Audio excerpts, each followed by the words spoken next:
히브리서 10장 19절로 31절 말씀 한 절씩 교독을 읽겠습니다. 그러므로 형제들아 우리가 예수의 피를 힘입어 성소에 들어갈 담력을 얻었나니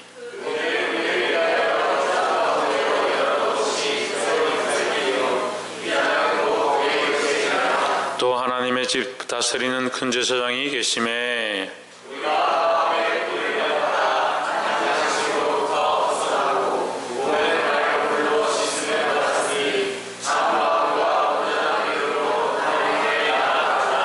또 약속하신 이는 미쁘시되 우리가 믿는 도리의 소망을 움직이지 말고 굳게 잡아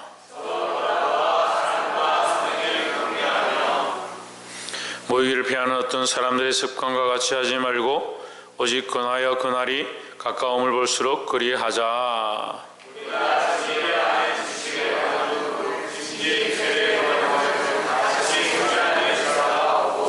오직 무서운 마음으로 심판을 기다리는 것과 대적하는 자를 소멸할 맹렬한 불만 있으리라.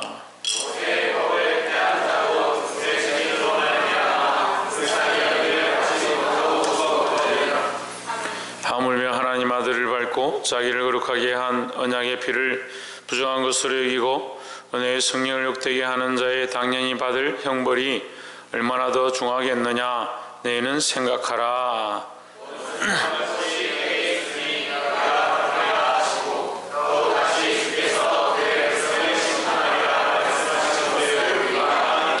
함께 읽읍시다. 살아계신 하나님의 손에 빠져 들어가는 것이 무서울진저. 아멘. 기도하겠습니다.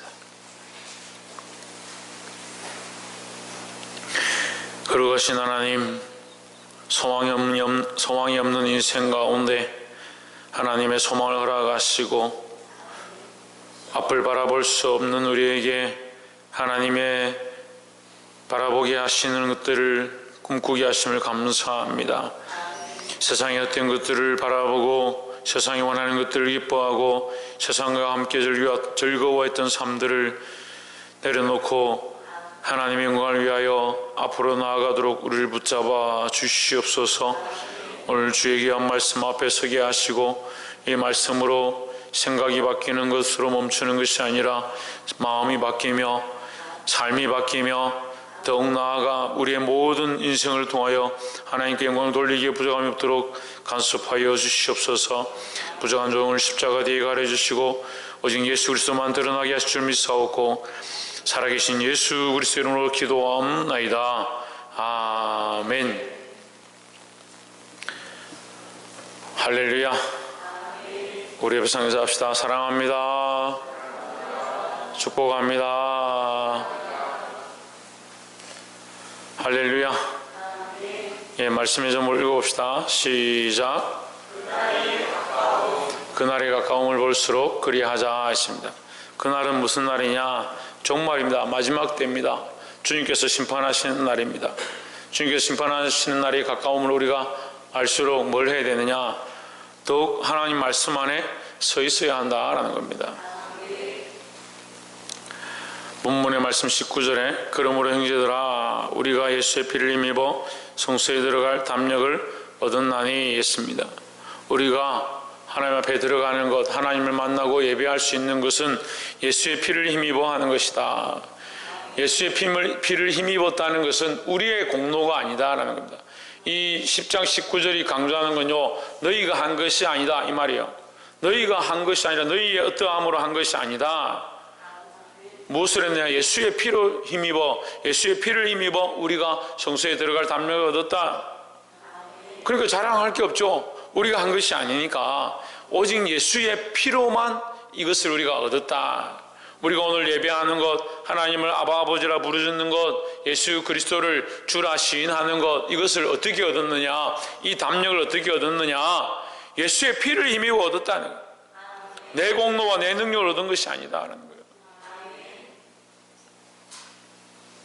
또한 예수의 피는 희생을 가리킵니다. 예수님의 희생으로 우리가 이것을 얻게 되었다는 거죠. 그러니까 이것이 감사할 일이고 축복의 일이다. 내 능력과 내 공로로 된 것이 아니다라는 겁니다. 우리가 예수의 피를 힘입어 성소에 들어갈 담력을 얻었나니 했습니다. 성소는 하나님께 나아간다. 하나님 계신 곳이다. 하나님 계신 곳에 들어갈 담력을 얻었다. 그럼 하나님께 우리가 담대히 나아가고 하나님의 이름을 부르고 하나님의 이름으로 찬양할 수 있는 조건이 뭐냐? 예수의 피로 말미암아 우리가 이것을 얻었다라는 거죠.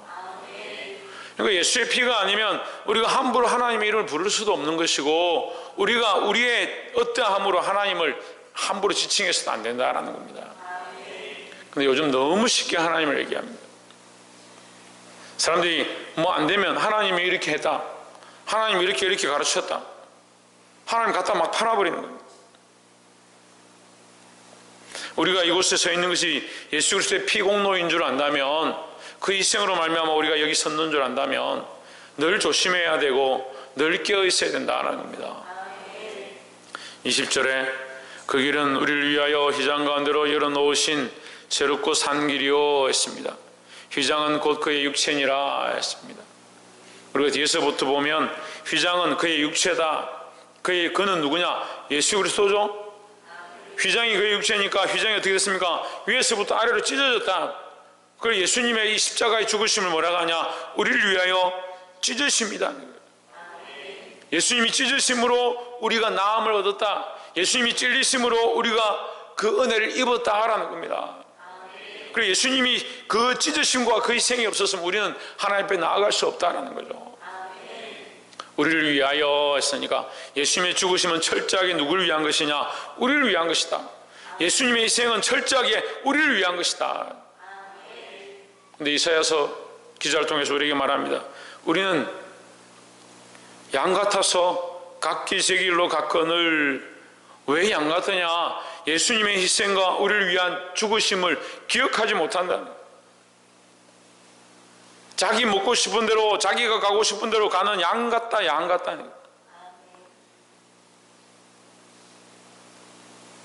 그 길은 우리를 위하여 휘장 가운데로 열어놓으신 새로운 살 길이요, 산 길이요. 예수님은 길이요, 진리요, 생명이 되시는데 예수님 자체가 뭐냐? 살아있는 생명이다. 그러니까 예수님을 통해서 우리가 하나님 앞에 나아가니까 그가 길이고, 길은 길인데 어떤 길이냐? 살아있는 생명의 길이다 하는 겁니다. 사람이 인위적으로 만드는 길은요, 만들었다가 뜯었다가 또 만들 수 있고 얼마든지 고칠 수 있죠. 왜냐하면 그건 산 길이 아니니까요. 인간이 포장해서 만드는 길입니다. 세상의 이론도 그렇습니다. 사람들이 이론을 어떻게 만들어 놓으면, 공식을 만들어 놓으면 그게 영원한 게 아닙니다. 공식과 이론으로는 계속 바뀝니다. 시간이 지나면 바뀌고요. 신학도, 심지어 신학도 시간이 지나면 바뀝니다. 왜? 이전엔 잘 몰랐습니까? 근데 우리에게 새로운 길이 있는데 이것이 무슨 길이냐? 산 길이다. 이것은 사람이 어떻게 조작해서 바꿀 수 있는 것이 아니다 하는 거예요. 그 산 길이 누구냐? 예수 그리스도라는 겁니다. 그 휘장은 곧 그의 육체니라. 예수님의 희생으로, 예수님을 통해서, 예수님을 경유해서 하나님 앞으로 나아간다라는 거죠. 21절에 또 하나님의 집 다스리는 큰 제사장이 계심에 했습니다. 하나님의 집은 지금 앞에서 말한 성소고, 그 하나님의 집을 다스리는 자는 누구냐? 큰 제사장인데 큰 제사장은 누구냐? 예수 그리스도입니다. 왜 또한 이렇게 해석하느냐? 제사장을 통해서 하나님 앞에 제사를 드리는 겁니다. 제사장을 통해서 하나님 앞에 1년에 한 번 나아가서 하나님 앞에 묻고 백성들의 죄를 사하는 일을 하는 거니까, 그 제사장을 통해서 하나님 앞에 나아간다. 지금 이 제사장을 뭐라고 하냐? 큰 제사장, 하나님 앞에 나아가게 하는 자, 그 휘장이 되셔서 자기를 찢어서 우리를 하나님 앞에 나아가게 한 자, 참 길이 되신 그분이 누구냐? 예수 그리스도죠. 그러니까 이 큰 제사장은 누구를 얘기하냐면 예수 그리스도를 얘기합니다. 근데 여러분, 우리가 한 가지 더 알아야 될 것, 예수님이 큰 제사장이 되셔서 우리에게 뭘 주셨냐? 우리에게 뭘 주셨을까요? 제사장 직분을 주셨습니다. 우리는 왕같은 제사장들입니다. 그럼 우리로 말미암아 많은 사람들이 바른 길을 가게 하고, 우리로 말미암아 많은 사람들이 바른 진리를 알게 하고, 우리로 말미암아 하나님의 뜻을 알게 하고 하나님을 만나게 하는데 우리가 사용되어져야 된다는 겁니다. 근데 많은 사람들이 이렇게 얘기를 해보면요, 참 옳은 소리들 많이 해요. 나름대로 자기들의 논리들을 막 얘기합니다. 근데 그 얘기들 들어보면 결국 뭐가 없냐? 하나님께로 가는 길이 없는 거예요. 사람들한테 이렇게 잘하면 되죠. 좋은 말들을 하면 되죠. 그게 진리가 아닌데, 목사님 좀 뭐라 하지 말죠. 사람들이 있는 데서 좀 자존심 상하게 하지 말죠. 그게 진리가 아닌데,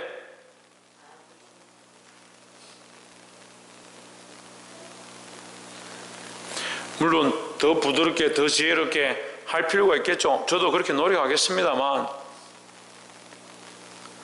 제가 집사 때에 이 학생하고 이 농구 선수라고 하는 학생하고 한번 이게 시합을 했었어요. 이제 농구 대회를 해가지고 제가 개최해서 했는데, 제가 한참 잘할 때니까 그 아이도 이제 학교에서는 제일 잘한다고 이제 인기도 많고, 그 아이가 이제 이 시합에 나왔다 하니까 보강 중고등학교 여학생들이 막 한 30명씩 왔는 거예요. 와가지고 막 응원을 하고 뭐 이게 흔들고 막 그렇게 하더라고요.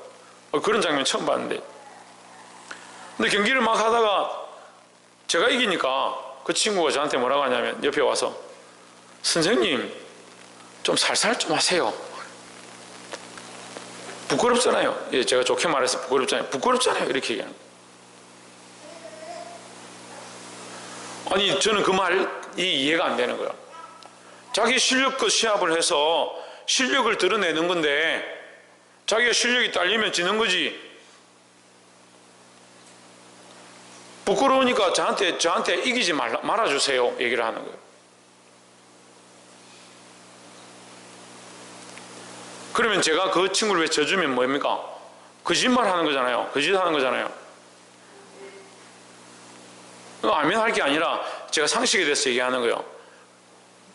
그런데 여러분, 우리가 알게 모르게요, 진리를 타협하는 겁니다. 진리를 타협해요. 사람들에게 좋은 게 좋은 거다, 좋게 말하는 게 좋은 거다, 너무 뭐라 하지 마라, 좀 부드럽게 말해줘라, 좋게 말해줘라, 사람들 속상하게 하지 마라, 그렇게 하는 게 좋은 거다. 그 좋은 걸 누가 좋아하는 겁니까? 물어봅시다. 그 좋아하는 건 누가 좋아하는 겁니까? 그럼 우리의 예배는 누구를 위해서 하는 겁니까? 우리의 찬양은 누구를 위해서 하는 것이고, 이 말씀 선포는 누구를 위해서 하는 겁니까? 근데 이걸 모르더라고요. 이걸 잊어버리고 있더라고요. 그래서 할 수만 있으면 부딪히지 않고 사람들이 듣기 좋아하는 대로 두리뭉실하게 그렇게 하는 사람이 참 좋은 목사님이다. 그런 목사님들이 큰 교회를 운영하고 그렇게 한다.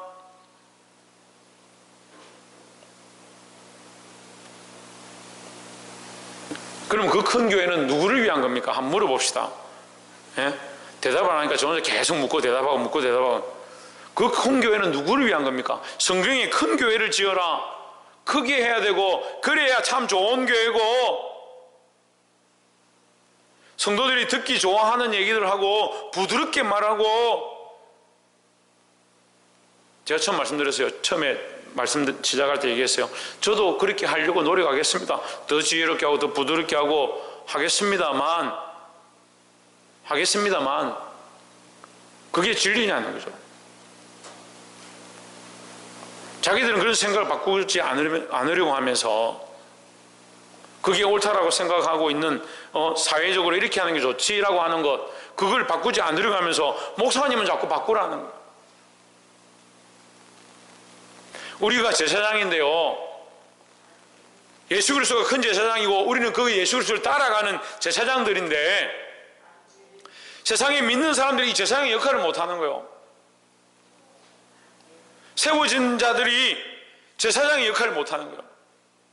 똑바른 것을 흘리지 못한다고요. 이 산길로 인도하지 못한다고요. 예수 그리스도께서 찢으신 그 육체의 휘장의 희생으로 말미암아 우리가 하나님 앞에 나아가는 이 길로 백성들을 끌고 가지 못한다는 거예요. 그게 얼마나 심각합니까? 이게 정말 심각한데 너무 많이 타협해버렸습니다.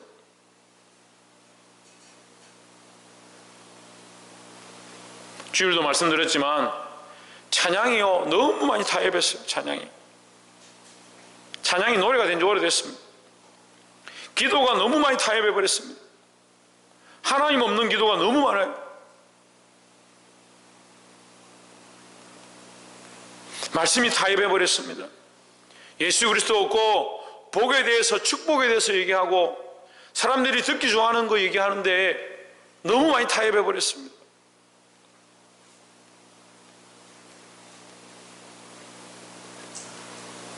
여러분 삶은 어떻습니까? 여러분 삶은 어떻습니까? 얼마나 타협해버렸습니까? 아니면 살아계신 예수 그리스도 앞에 서 계십니까? 제가 지금 제 개인적인 얘기를 하는 게 아닙니다. 제 생각을 얘기하는 게 아니에요. 오늘 말씀이 그렇게 얘기하고 있어요. 22절에 우리가 마음의 뿌림을 받아 악한 양심으로부터 벗어나고 몸은 맑은 물로 씻음을 받았으니 했습니다. 마음에 뭘 뿌렸느냐? 마음에 생명의 생수를 뿌리고 나니까 정신을 차렸다는 거예요.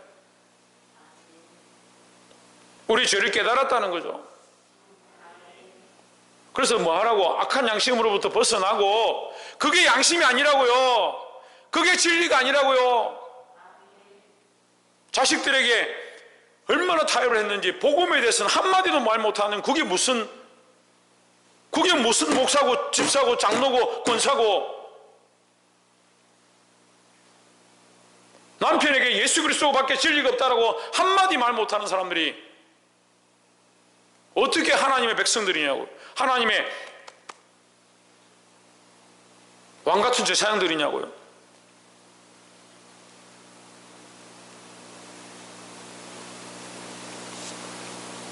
아이들 데려다 놓고 그들에게 생명을 주입하고 그들에게 예수 그리스도를 심어주고 그들 안에 그리스도의 푸른 계절이 일어나도록 해야 될 건데, 일주일 동안 겨우 살아가지고 선생이라는 사람들이 파김치가 돼가지고 주일로 와서 말씀 전하는데, 나도 겨우 산다, 너고도 살란가 모르겠지만 받아봐라. 그게 무슨 생명력이 있겠습니까? 하나님 우리의 그 모습을 보는 게 아닌데 자꾸 그 모습에만 치중하는, 그 모습에만. 영과 혼이 살아있어야, 내가 영원히 살고 하나님 앞에 바로 서 있어야 이 거룩한 은혜를 이 영혼들에게 흘려보내죠. 여러분들 왕같은 제사장들을 부르셨다니까요.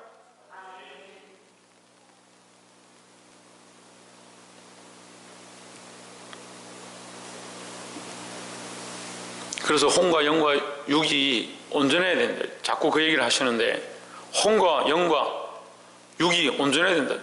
그래서 육체도 잘 관리하고요, 우리의 생각도 건전해야 되고, 우리의 영도 하나님 말씀 앞에 바로 서 있어야 된다는 거예요. 주일날 창조가 감기가 여기 있으니까 얘기하는데, 감기가 들어가지고 몸살이 걸려가지고 몸이 안 좋으니까 피아노를 계속 틀리네. 반주를 계속 못 맞추네. 제가 말하고자 하는 건 반주를 못 맞추고 피아노 못 친 것을 말하고자 하는 게 아니고, 몸이 안 좋으니까 집중력이 계속 떨어지는 거예요. 우리 몸을 하나님 앞에 잘 관리하는 게 중요한 겁니다. 우리의 영을 관리하는 것, 우리의 정신을 관리하는 것 중요하다고요.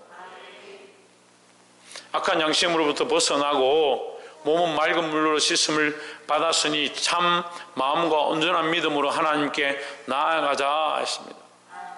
이 몸하고 뭐요? 마음. 몸과 마음과 양심이 세 가지 얘기하는 겁니다. 영과 혼과 육이라니까요. 우리가 예수 그리스도로 말미암아 구원을 얻은 게 영만 구원을 얻은 게 아니에요. 그러니까 너희 마음을 온전히 하고 참 마음과 온전한 믿음으로, 참 마음과 온전한 믿음을 가진 자는 어떻게 살겠습니까? 하나님 뜻대로 살겠죠. 하나님 뜻대로. 하나님께로 나아가자 했습니다. 누가 열어놓으셨다? 예수 그리스도께서 너를 열어놓으셨다 했잖아요. 휘장으로 찢으셔서 자기 몸을 찢어서 열어놓았다 했잖아요. 근데 안 들어가니까 문제죠. 안 들어가니까. 여기 들어가면 기도해야 될 것 같고, 여기 들어가면 11조 내야 될 것 같고, 여기 들어가면 충성 봉사해야 될 것 같고. 어떤 사람들이 믿음이 없으니까 그런 얘기를 하는 거예요. 교회 조금 다니면 자꾸 뭘 시킨대. 뭘 자꾸 일을 시킨대. 자꾸 희생을 시킨대. 전에도 말씀드렸는데 교회는요, 희생 없이 세워지지 않습니다. 누군가 희생해야 교회가 세워지는 거예요. 지금도 누군가 기도하고 있기 때문에 교회가 세워져 있는 겁니다. 11월 달에 주일이 5주나 있었는데 헌금이 평소 때보다 3분의 2 정도밖에 나오잖아요. 제가 심히 염려했습니다. 하나님, 그 전에 그래도 교회가 헌금이 좀 나오고 어려울 때마다 하나님 은혜를 갚아주셨는데 11월 달에 너무 주일은 5주인데 헌금이 어떻게 이렇게 작게 나옵니까? 될 수 있으면 제가 성도들 야단치지 않도록 안 해야겠다 이런 마음을 가졌기 때문에 지난주도 아무 소리 안 했어요. 헌금이 30만 원 나왔는데 그 30만 원 중에 제가 15만 원 넘게 했어요. 그러니까 나머지 여러분들이 15만 원 한 거예요.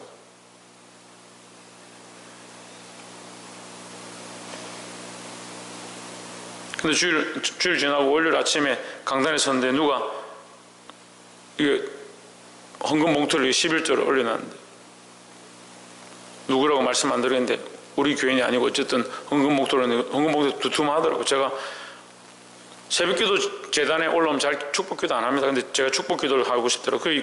이분을 위해서 제가 설교하기 전에 이제 축복기도를 했는데 11조인데 그래 기도 마치고 제가 내려가서 두툼하기를 궁금해서 제가 열어봤어요.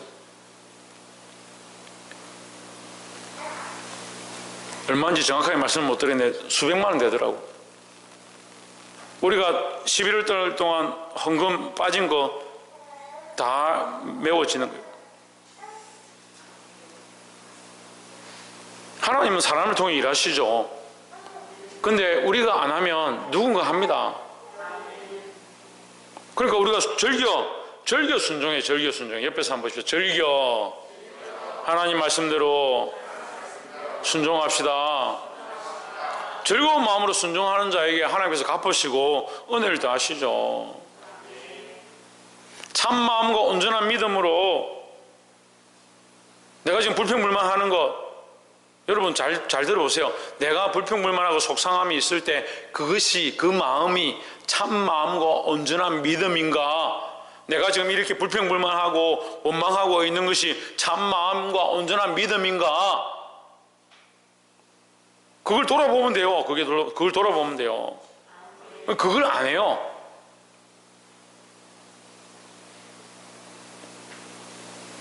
그렇게 하면 왜 그걸 안 하냐 제가 보니까 그렇게 하면 자기가 죄인인 줄 드러나니까요. 자기가 잘못한 줄 드러나니까. 그러니까 해결을 못 하는 거예요. 그냥 기도할 때 주여 용서해 주십시오 이게 해결이 아니라 자기가 참만고 온전한 믿음을 하지 못했구나, 내가 내 마음대로 했구나, 내 고집대로 했구나, 내 생각대로 했구나, 그걸 인정하기 시작하는 게 회개의 시작이에요. 그걸 안 한다니까요. 그러니까 다음에 또 그런 일이 생기면 또 원망불평하는 겁니다. 뭘 안 해서? 회개를 하지 않았어요. 여러분이 아멘을 하든 듣든 안 듣든 저는 모르겠고 말씀대로 얘기할게요. 회개를 하지 않으니까 똑같이 그 일을 또 하는 겁니다. 또 범죄하고 또 원망하고 또 불평하는 거예요.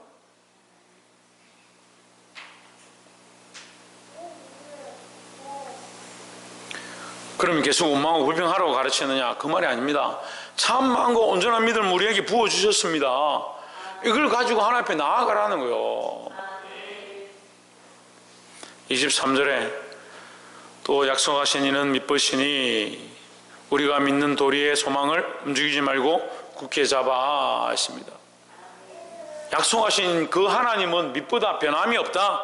하나님은 변함이 없는데 누가 변하냐? 너희가 자꾸 변한다. 너희가 소망을 잃어버린다. 그러니까 너희가 믿는 도리의 소망을 움직이지 말고 좀 믿었다가 안 믿었다가 잊어버렸다가 또 다시 잡고 그렇게 하지 말고 좀 굳게 잡고 있어라.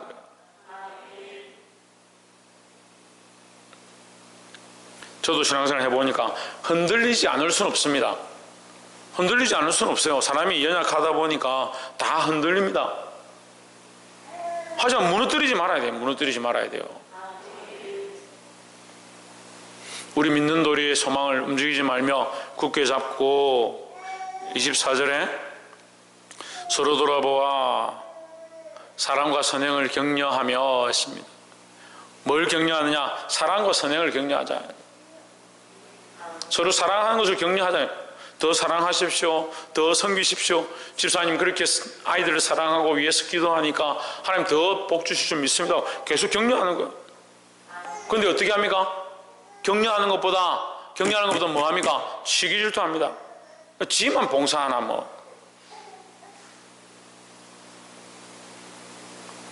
예수 그리스도께서 자기 몸을 찢으셔서 우리를 위하여 그 문을 여시고 하나님 앞에 나아갈 길을 주셨다니까요. 이것보다 더 큰 은혜가 어디 있습니까? 근데 교회 안에 자꾸 시기 질투하는 거예요. 사랑과 선행을 격려한다는 것은 또한 뭐냐면 그 사랑과 선행을 따라가는 겁니다. 아, 저분이 사랑과 선행을 행하는구나. 나도 사랑과 선행을 행해야겠구나. 이렇게 돼야 되지. 집사님 너무 그렇게 하지 마세요. 권사님 너무 그렇게 앞서 나가지 마세요. 그러니까 목사님 자꾸 일 시키잖아요. 그런 얘기는 도대체 성령의 역사로 말하는 건지 마귀의 역사로 말하는 건지. 서로 사랑과 선행을 격려하고 나도 그렇게 하겠습니다. 더 권사님 그렇게 하니까 참 보기 좋네요. 저도 더 열심히 하겠습니다. 우리가 함께 믿음으로 나아갑시다. 그래야 될 건데.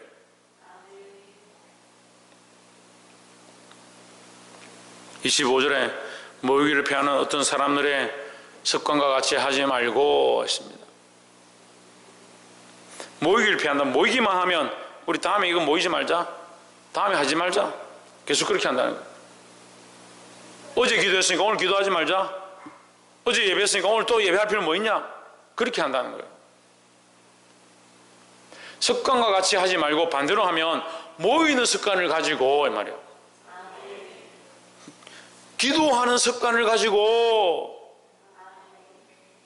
그러니까 기도하는 게 습관이 되어서 기도하지 않으면 미칠 것 같아요. 어제 제가 어떤 목사님하고 사모님 만나서 얘기를 좀 하는데 한참 얘기를 하다 보니까 본인들이 지금 얘기를 그만해야 될 것 같은데 왜 그랬습니까? 사모님 왜 그랬습니까? 지금 기도할 시간이 돼서 기도하러 가야 됩니다. 어디 가시는데요? 안방에 가서 기도해야 됩니다. 그래서 제가 그래도 기도하시는구나, 기도하는 분이구나, 그런 마음이 들어요. 이 좋은 습관을 가지고, 기도하는 습관을 가지고 예배하는 것을 힘쓰고 기도하는 것을 힘쓰고 피하지 말라는 거예요. 오직 근하여 그날이 가까움을 볼수록 더욱 뭐하자? 모이자. 그날이 가까움을 보고 악한 것들이 시험하고 마지막 때에 모이기를 패하는 그런 시대가 올 때가 될수록 더욱 모이자. 모여서 예배하고 기도하자.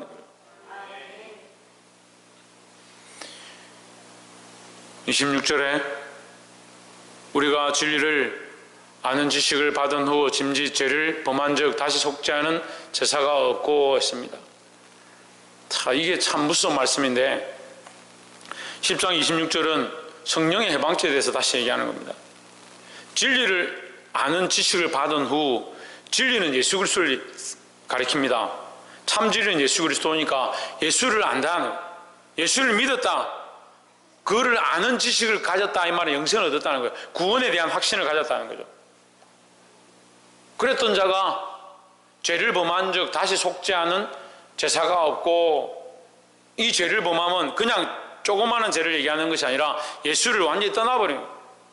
진리를 받았는데 그 진리를 배반하고, 성령을 받았는데 그 성령을 배반하고 떠난 자를 얘기하는 거예요. 그걸 다시 씻을 속죄하는 제사가 없다. 왜? 예수 그리스도로 말미암아 그가 한번 비침을 입고 그 회장으로 들어갔는데 다시 세상으로 가면 어떻게 씻을 거냐? 다시 예수님을 십자가에 못 박아서 그 몸을 찢고 그 희생으로 다시 들어가야 되냐? 그럴 수 없다는 거죠. 제가 이 말씀을 준비하면서 그런 생각이 들었어요. 성경은 믿지 않는 자들에 대한 것도 있지만 성경은 믿는 자들에게 가르쳐 주는 것이다. 여러분, 그럼 하나 물어봅시다. 성막을 지금 우리가 출애굽기, 레위기 하고 있는데요, 성막을 누구를 위해서 주겠습니까? 누구를 위해서 가르쳐 주겠습니까? 이스라엘 백성을 위해서 성막을 가르쳐 주는 겁니다. 이방 나라들에게 이 성막을 만들으라고 주는 게 아니잖아요. 그게 하나님의 백성들에게 주는 거예요. 하나님 백성들에게 그 성막을 가르쳐주고 예배를 가르쳐주고 하나님 앞에 성결하게 하는 방법을 가르쳐주고 속죄하는 방법을 가르쳐주고 그 앞에 나아갈 방법을 가르쳐주고 있지 않습니까? 그래서 성경은 지금 우리에게 진리를 가르쳐주고 있습니다. 예수 그리스도를 가르쳐주고 있습니다. 자꾸 뒤로 물러가지 말라고요. 사랑하고 헌신하는 것들을 자꾸 피하지 말고 모이기를 피하지 말라고요. 그렇게 하다가 어떻게 하냐? 진리를 배반할 수 있다니까요. 이것은 누구에게 하는 거냐? 믿는 자들에게 경고하는 겁니다. 믿는 자들에게. 이게 믿지 않는 자들에게 무슨 상관이 있어요, 이게? 그러니까 믿는 자들이 오히려 경성하고 정신을 차리고 깨어 있어야 된다니까요. 믿지 않는 자들은 어쩔 수 없죠. 여러분, 구약 성경 잘 아니까 그 이방 나라들이 망하든 어떻게든 우리가 무슨 상관이에요?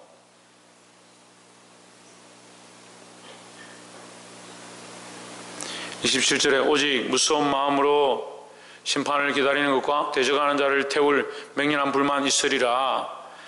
예수 그리스도를 배반하고 세상으로 다시 나가버린 자들은 뭐만 남아있냐? 심판과 맹렬한 불에 탈 것밖에 남아있지 않다는 거예요. 이게 믿지 않는 자들에게 하는 거냐고요. 믿지 않는 자들은 이 얘기를 왜 하겠습니까? 믿는 자들이 배반해서 나가면 이 형벌을 받는다고 정신을 차리라고 하는 거예요. 믿지 않는 자는 이미 심판을 받았죠. 이미 지옥에 갈 거니까 그거 신경 쓸 게 뭐 있습니까? 우리가 믿고 안다고 하면서 배반하고 세상으로 돌아가면 안 된다라는 거예요. 28절에 모세의 법을 폐한 자도 두세 증인으로 말미암아 불쌍히 여김을 받지 못하고 죽었거든 했습니다. 모세 말 들을 필요 없다. 모세가 저 하나님 말씀이라고 들고 왔는데 저거 들을 필요 없다 하는 자들 뭐요? 하나님 앞에서 적기로 심판당해 죽었다니. 교회를 대적하고요, 주의 종을 대적하는 게 두려운 거예요. 여러분, 저에게 원망불평하지 말고 비방하지 말라고 하는 얘기가 저를 위해서 뭐하나 하겠습니까? 저는 이미 비방을 받았는데 무슨 비방하지 말라는 소리를 할 필요가 뭐 있습니까? 여러분들을 위해서 하는 거예요. 우리가 각자 하나님 앞에 서 있어야 된다니까요. 뭐라고요? 각자 하나님 앞에 서 있어야 된다니까요.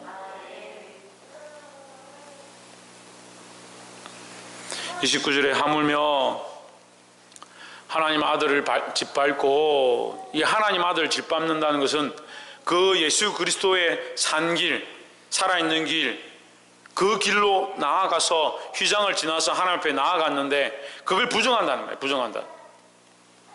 하나님 아들을 짓밟고 자기를 거룩하게 한 언약의 피를 부정한 것으로 여기고 은혜의 성령을 욕되게 하는 자, 이게 성령을 해방하는 자죠. 구원받은 것을 욕되게 하고 하나님을 비방하고 배반하는 자들, 배반하는 자들. 당연히 받을 형벌은 얼마나 더 무겁겠느냐, 너희는 생각하라. 다시 거꾸로 말하면 너희가 생각이 있으면 이 정도는 알 수 있지 않느냐 말이에요. 생각이 있으면. 그래서 아까 양심에 뭘 뿌렸다고요? 생수를 뿌렸다고요. 양심에 정신을 차리라고 생수를 뿌렸다고요. 이제 양심이 살아나서 그 마음이 살아나서 바른 생각들을 가져야 된다고요. 30절에 원수 갚는 것이 내게 있으니 내가 갚으리라 하시고 또 다시 주께서 그의 백성을 심판하리라 말씀하신 것을 우리가 아노니 했습니다. 원수 갚는 것이 누구에게 있느냐? 하나님께 있다. 원수 갚는 것이 하나님께 있다는 말은 다른 말로 하면 심판이 하나님께 있다. 심판이 하나님께 있으니까 우리가 심판할 필요가 없다는 거예요. 우리가 원수를 갚으려고 하고 싸우려고 할 필요가 없다는 거예요. 하나님이 갚으신다. 하나님이. 모세를 원망하고 비방하던 사람들, 모세가 일어나서 몽둥이를 두드려 패고 그렇지 않았습니다. 하나님 심판하셨다는 거예요. 그러니까 두렵다는 거죠. 근데 다시 보십시오. 30절에 중요한 말씀. 심판하는데 누구를 심판하냐? 그의 백성을 심판하리라 하십니다.